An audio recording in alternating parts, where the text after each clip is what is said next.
So আসসালামু আলাইকুম guys, আমরা এখন আসছি উমর ভাইয়ের ভিডিওতে রিয়াকশন নিয়ে। আর এটা আমার ফার্স্ট রিয়াকশন ভিডিও উমর ভাইকে নিয়ে। যারা আমার চ্যানেলে নতুন তারা চ্যানেলটা সাবস্ক্রাইব করে রাখেন, কমেন্টে উড়াদুরা কমেন্ট করেন, আর কোন পার্টটা ভালো লাগে এটা অবশ্যই জানান।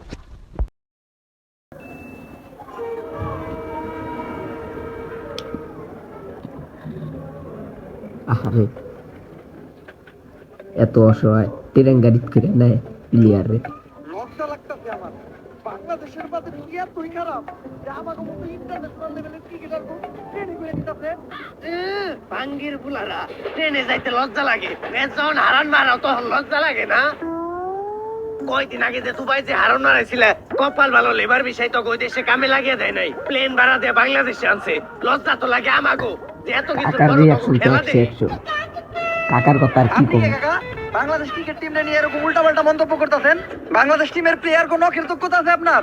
ক্রিকেট খেলা সম্বন্ধে আপনি কি বুঝেন? ভাতিজে, আমিও একজন খেলোয়াড়, হয়তো বা ক্রিকেট খেলা তেমন একটা পারি না, কিন্তু যেই খেলা পারি ওই খেলা তুমি গতিকে অনেক ভালোই পারি। ওইটা আবার কোন খেলা কাকা? তোমার কাকিরে যে জিগাইও। এত অপমান সহ্য করা যায় না। মনটাই চাইতেছে ক্রিকেট খেলা বাদ দিয়া কুতকুত খেলা শুরু করি। বাদ চাই বাতিজে, কুতকুত খেলাই যাও না। কুতকুত খেলাটা অন্তত বাংলাদেশের মেয়েরা খুব ভালোভাবে খেলতেছে। তোমরা কুতকুত খেলাই যায় কুতকুত খেলাটারে ডুবাইও না। কাকা এত দুর্বল মনে করেন না আমাকে। টি-20 বিশ্বকাপের ফাইনাল খেলতে যাইতাছি, তাও আবার ইন্ডিয়ার লগে। বাংলাদেশের টিমকে পুরা তোরা দিয়ে আবার ফাইনালে গেলি কেমনে? এটা তো আমিও জানি না কেমনে। ওই কেমনে রে? আসলেই তো কেমনে?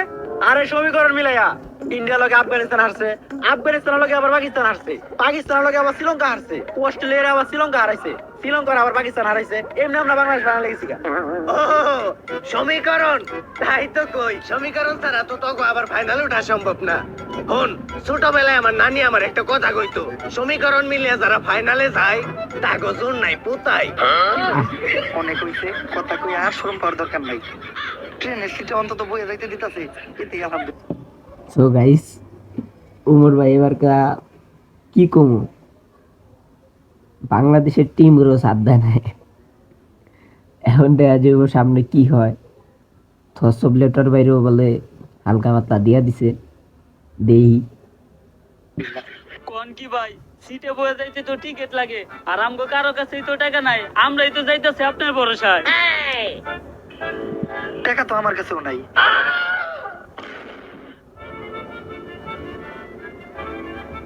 যা একটু মান সম্মান আছিল ওইটাও গেল। আরে তাইলেই বইয়ে যাইতে পারতাম, কিন্তু খারায় যাওয়া স্বাস্থ্যের পক্ষে ভালো। সুন্দর কথা বলছে। এইটা আর মাইনা নেওয়া যাইতাছে না। 3 দিন আমাকে বাংলাদেশ টিমের সম্মান একদম শেষ হয়ে যাইতাছে। সম্মান আবার আসিল কবে? বাদশা মিম, তুমি এত বেশি কথা কইও না, চুপচাপ ভাত খাও। খালি পেঁয়াজ আর মরিচ দিয়ে ভাত খাওয়া যায়, একটু গরুর মাংস হলে ভালো লাগতো। গরুর মাংস কিনতে 600 টাকা, লাস্ট 60 ম্যাচে একটা 6 মারছস তুই। শান্ত ভাই, লাস্ট 60 ম্যাচে তো আপনি একটা 6 মারেন নাই। ওই কালু সম্মান দিয়ে কত কর, শান্ত ভাই আমকো ক্যাপ্টেন। ভাই ওগরে কিছু কইবেন, সব সময় খেলে আমার গায়ের রং নিয়ে ওরা কথা নাই। না, কারো গায়ের রং নিয়ে তো কারোর কথা শোনানো কোনো ভালো শিক্ষা না। এই জিনিসটা কখনোই করা দেব না। এখন কত কি কইছে জাকির আলী ও তোমারে? কালু কইছে। তাহলে তো ঠিকই আছে, কালুরে তো কালুই কইব। সত্য মাইনে নিতে হইব, সত্যের সাথে কখনো আপোষ করা দেব না। দুঃখের বিষয় হলো বাংলাদেশ টিমও একটা ভালো ক্যাপ্টেন পায় নাই। কিরা তোরা সবাই ঠিক কইলি কা? ভাই সত্য মেনে নিতে হইব, সত্যের সাথে কখনো আপোষ করা যাবে না। আসল কথাই আয়, সমীকরণ মিলায় হইলো বাংলাদেশ এবার টি-20 ওয়ার্ল্ড কাপের ফাইনালে চলে গেছে। দুঃখের বিষয় হলো আমাকে প্রতিপক্ষ দল ইন্ডিয়া। যেমনি হোক ইন্ডিয়ার হারাইয়া বাংলাদেশের মানুষের কাছে আমাকে আগের সম্মানটা ফিরে আনতে হইব। কিন্তু আমরা কোনো ম্যাচে জিতি না কে? ভাই আমার মনে হয় বাংলাদেশ টিমের উপরে কোনো শনি লাগছে। বাংলাদেশ টিমের সবচেয়ে বড় শনি তো বাংলাদেশ টিমের প্লেয়াররা। ভাই ওর কথাও কিন্তু ফালিয়ে দেওয়ার মতো না। এই সমস্যার সমাধান দিতে পারবো শুধুমাত্র একজন, প্রান্তিক লালু। এই যে শুরু হইব আবার থসব বিল্লাল দিয়ে বাস দেওয়া। বাবা আমরা তো খেলতে পারি না, একটা সমাধান দেন।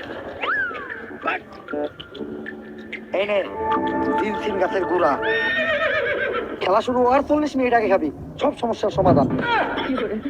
আরে বাবা আমরা ক্রিকেট খেলতে না পারার কথা কইতাছি। ও তাহলে এটা কি? বাবা এটা আমার দেন, এটা আমার খুব দরকার। বাবা এই শিকড় কি আর দু একটা আছে না? হ্যাঁ, নানির দোয়া ক্রিকেট টিম না তোরা? তোর তো শেষ। এখন আমি তো চাইলে আমার নানির কাছে তকলেকে দোয়াও করতে পারবো না। কেন বাবা? কারণ আমার নানির অবস্থাও বাংলাদেশ ক্রিকেট টিমের মতোই, অনেক আগেই মরছে। বাবা সবাই তো আমাদের মায়ের দোয়া ক্রিকেট টিম কয়, আপনি নানির দোয়া ক্রিকেট টিম কইলেন কেন? আসলে তো কারণ নানি মানেই আবেগ, নানি মানেই ভালোবাসার আরেক নাম। দুনিয়ার সবকিছুতেই দিতে হইব নানির দাম। ও ঠিক ঠিক। বাবা এখন আপনি কোন আমরা কোনো খেলায় জিতি না কে? তোরা জিতস না কারণ তোরা আরস। হ্যাঁ, তাইলে বাবা আমরা হারি কে? তোরা আরস কারণ বিপরীত টিম জিতে যায়। বাবা ঘুরে ঘুরে না দূরে কি হলো? এ হালাই বন্ধ। কি লজিকটা ভাই?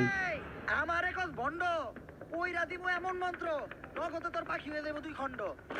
বাবা মা বাবা মা বাবা রাগ করেন না, খেলতে পারার কোনো একটা সমাধান দেন। এজন্যই আমি তগলিকে একটা বই লিখতাছি, খেলতে পারার গর্জন। এই বই পড়লেই শিখবে ক্রিকেট খেলা, খেলতে পারবে বেশ। তোমরা ভালো খেললেই জিতে যাবে বাংলাদেশ। যদি বাংলাদেশ ক্রিকেট টিম জিতে তাহলে 20 কোটি মানুষের মনে লাগবে রং, আর যদি হেরে যায় তাহলে হয়ে যাবে চুদলিং পং। খেলতে পারার দিছে। গর্জন পৃষ্ঠা সব নাম্বার বিল্লালটা চুদলিং দিছে। তাইলে বাবা বইটা দেন। বই এখনই দেওয়া দেবো না, কারণ লেখা শেষ হয় নাই। চ্যাট জিপিটি দেখে এখনো লিখতেছি। তোরা খেলা শুরু কর, সময় মতো বই নিয়ে আমি হাজির হমু। আর দাঁড়া, টসের সময় তোকে দলের ক্যাপ্টেন শান্ত করে পারিস না, কারণ তোকে দলের লেখা সব থেকে বড় শনিও। তাইলে বাবা টস করতে জাকির আলী রে পাঠাই। না, কাইল্লাকে ও টসের লেখা শুভ না। তাইলে বাবা আপনি কোন অপমান। কারে টসের লিগা পাঠামু? যে খায় ভাত তারই বালাত, বাচ্চা মিমরে পাঠায়। তো ভাই ও ভাইয়েরা, বই তো দেবো না, কারণ বইদের ভিতর আমাদের বউরাও পড়ে। আপনাদের সবাইকে স্বাগতম আইসিসি কাপ মানে ইন্ডিয়ান ক্রিকেট ওয়ার্ল্ড কাপে। স্যার এটা ইন্ডিয়ান ক্রিকেট ওয়ার্ল্ড কাপ না, এটা international cricket world cup. International হইলে লাভ কি, চালাই তো ইন্ডিয়ারই। তো আমাদের সাথে আছে বাংলাদেশের অধিনায়ক ফাদ শামীম আর ইন্ডিয়ার অধিনায়ক সূর্যা কুমার যাদব। সরি যাদব। তো এখন হবে টস, আর টসে বাংলাদেশ চাইছে যমুনা সেতু আর ইন্ডিয়া চাইছে শাপলা। স্যার আমি আমার যমুনা সেতু চাইলাম কখন? সব সময় কি তোরাই যাবি? একটা দিন কি আমি যাইতে আহারে পারি না? ইমোশনাল। আমার টাওয়ার কি কোনো মূল্য নাই? ব্যাটিং করবি তোরা, বোলিংও করবি তোরা, ফিল্ডিংও দিবি তোরা, তাহলে আমি এনে কি করতে এসেছি? ঘাস কাটতে? আমি কি একটা বার দেখতে পারি না? ঠিক আছে স্যার আপনি টস দেন। Toss! Shapla! India won the toss! ওই এত খুশি কে? Yes, yes! বাংলাদেশের টস জেতার পর ইন্ডিয়াও তো এত খুশি হয় নাই যতটা খুশি আপনি হইতাছেন। এই কথাটা তো আমারও। শালার ম্যাচ তো জিততে পারি না, অন্তত টস তো জিততে পারলো, মনে রে শান্তি দেওয়া পারতাম। শাপলা, এই সাইডে সাপলা এই পাশে শাপলা, এদিকেও শাপলা। इंडिया डाला দিছে আমি আগেই ইন্ডিয়ারে দিছে ডাইরেক্ট। ডাল মে কুছ কালা है কিন্তু এই জায়গায় তো এই পুরো ডাল হি কালা है কিন্তু টসার কেন এমন করলো বাংলাদেশের সাথে? আচ্ছা টসার কি চাইতেছে ইন্ডিয়ার ক্যাপ্টেনের কাছে? ইন্ডিয়ার ক্যাপ্টেন তো মেশিনের ভিতর থেকে একটা মোবাইল বের করে দিল। কি মোবাইল এটা? IPhone 17 pro max. তাইলে এটাই আসল ঘটনা না যে কক্সে টসার এখন খেলবো আইফোন 17 প্রো ম্যাক্সে? তো এরই মধ্য দিয়ে খেলা শুরু হয়ে গেল আর প্লেয়াররা মাঠে নামতেছে। না না না, এরা তো প্লেয়ার না, এরা কারা? এরা তো একদম পাগল। এরা মাঠে এই নামতেছে যে কেন? থটসে তো আবার বাংলাদেশ লেটার ভাই। বয়কট বয়কট স্লোগান দিতে দিতে রিপোর্টার ভাই আপনাদের এত ঘটনাটা কি? বয়কট বয়কট 63 জেলা boycott Bangladesh team boycott boycott. আরে ভাই তোমরা এগুলা কি করতেছো? তোমরা সবাই মিলে মাঠের মাঝখানে ঢুকতেছো কেন? খেলা বন্ধ। বাংলাদেশ ক্রিকেট টিম 63 জেলা থেকে বয়কট। 63 জেলার কোন জেলায় বাংলাদেশ টিম নিরাপত্তা পাবে না। কিন্তু বাংলাদেশ ক্রিকেট টিমের অপরাধটা কি? বাংলাদেশ টিমের ফ্যান ফলোয়ার আমার জাঙ্গিয়া চুরি করছে। কিন্তু ভাই আপনি তো কোনোদিন জায়গা পড়তেনই না। আরে বেডা, কিছু একটা কই এত দোষের তলে ফেলা লাগবো। আগামী 24 ঘন্টার ভিতর যদি বাংলাদেশ টিম আমার জাঙ্গিয়া খুঁজে বাই করে না দেয় তাহলে বাংলাদেশ টিম বয়কট। বয়কট কারণ যেখানে সেখানে যে বাংলাদেশ টিমের ফ্যান ফলোয়াররা জাঙ্গিয়া চুরি করে বেড়াইবো, এইটা ড্যান্ডি হেলালের ফ্যান ফলোয়াররা কখনোই মাইনা নিব না। কিন্তু ভাই সামান্য একটা জাঙ্গিয়াই তো, এটা নিয়ে তো কাহিনী করে কি আছে? কাহিনী করার কি আছে মানে? ডেন্ডি হেলালের জাঙ্গিয়া ওইটা মিনিমাম 50,000 টাকা বেচতে পারতাম। এই যে শার্টটা চাইলে 1 লাখ টাকা বেচতে পারবো। কোনো একদিন দেখবেন নিচের চুল একটা ধরে টান দিয়ে সিরা বেচলাম 5 লাখ টাকা, রেকর্ড করবো রেকর্ড। কিন্তু ভাই একটা জিনিস বুঝলাম না, আপনার এই মূল্যহীন জিনিসগুলো কিনে কোন ব্যাক কলেরা? এই যে আমার লোকে যে ব্যাক কলের আছে আর এগুলার এক কথায় তুমি আমার সন্তানও বলতে পারো, কারণ এরা আমার কথায় উঠতে গেলে উঠে, বইতে গেলে বহে, চুষতে গেলে চুষে। চুষে মানে? আরে পা চুষে পা। আর তুমি যেটা ভাবছো ওইটাও। Boycott boycott. থরসুবিল্লান্ডে প্রায় ধুয়ে দিছে গাইস। তো যারা উমর ভাইয়ের ভক্ত আছেন তারা অবশ্যই ভিডিওতে কমেন্ট করে যাবেন আর ভিডিওটারে উড়াদুরা শেয়ার করে দিবেন। আমি নতুন আপনাদের মাঝে আসছি রিয়াকশন ভিডিও নিয়ে, আপনারা আমাকে একটু সাপোর্ট করবেন। ওকে গাইস, ভিডিও স্টার্ট করুন যাক। ওই এতদিন পরে পাইছি তোরে, তাড়াতাড়ি পাব না হলো।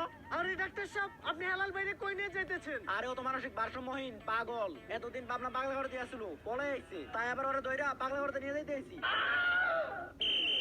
ওই ওরে পাগলা গারোতে পরে নিবি, আগে ওর আম গাছে তুইলা দে। ওর নামে ওয়ারেন্ট আছে, ওরে আমরা অ্যারেস্ট করব। কিন্তু স্যার হেলাল ভাইয়ের অপরাধটা কি? ও তো মাদকখোর, ও হাফ টাইম খায় ক্যান্ডি আর ফুল টাইম খায় ড্যান্ডি। ও, তাই তো কই হেলাল ভাই উল্টা পাল্টা কথা কই কেন? যা নয় ধরে নিয়ে যান। Boycott police boycott boycott. So guys, ভিডিওটা এই পর্যন্তই আজকে থাক। যারা আমার চ্যানেলে নতুন তারা চ্যানেলটা সাবস্ক্রাইব করে দিবেন আর ভিডিওতে একটা কমেন্ট করে দিবেন, ভিডিওটা উড়াদুরা শেয়ার করে দিবেন। বাই, আল্লাহ হাফেজ। পরে একটা ভিডিওতে আবার দেখা হবে।